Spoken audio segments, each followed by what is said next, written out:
Before there was soil, or sky, or any green thing, there was only the gaping abyss of Gunungagan.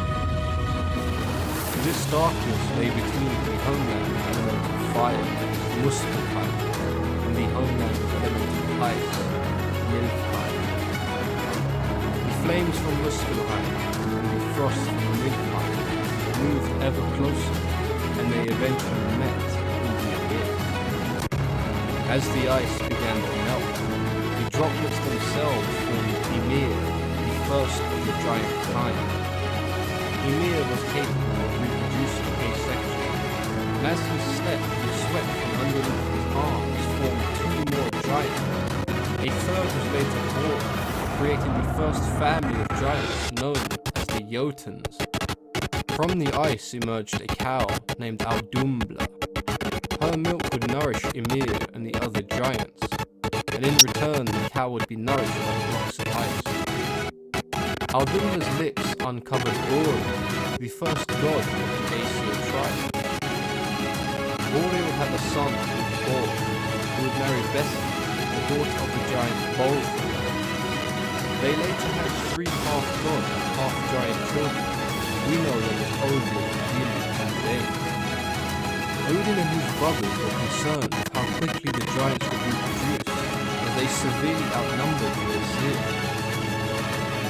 The three brothers decided that their only option was to slay Ymir, and they waited till the giants slept before they began their assault. With all their strength, the brothers were able to overpower and slay Ymir. The blood which spouted from Ymir's body formed rivers, and these rivers drowned all but two giants. The surviving giants, Bergelmir and his wife, fled to the misty land we now know as Jotunheim. The world as we know it in Norse mythology was created from the remains of Ymir's body. Odin and his brothers dragged Ymir's body into the abyss, and the 9 worlds were created. His blood formed rivers, his flesh and muscles became land, vegetation was formed from his hair, clouds from his brains, mountains from his bones, and his skull formed the sky. Ymir's skull would cover the entire new world, and the gods placed sparks from Muspelheim inside of the skull, and these would illuminate the world as stars. They built Asgard on the plains of Idavon, and this became the home of the gods, far away from Jotunheim, where the giants were allowed to live. The gods eventually formed the first man and woman from the trunks of 2 ash trees.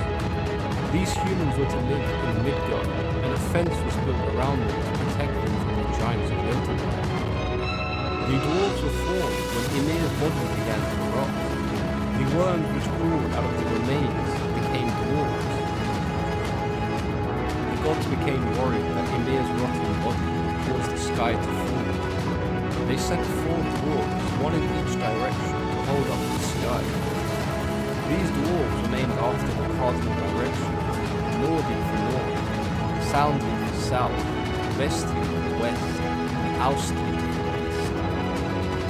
The remaining dwarves made their home underground in a cave located in Svartalfheim. There was a man who had 2 children so bright and luminous that he named them Sun and Arwing.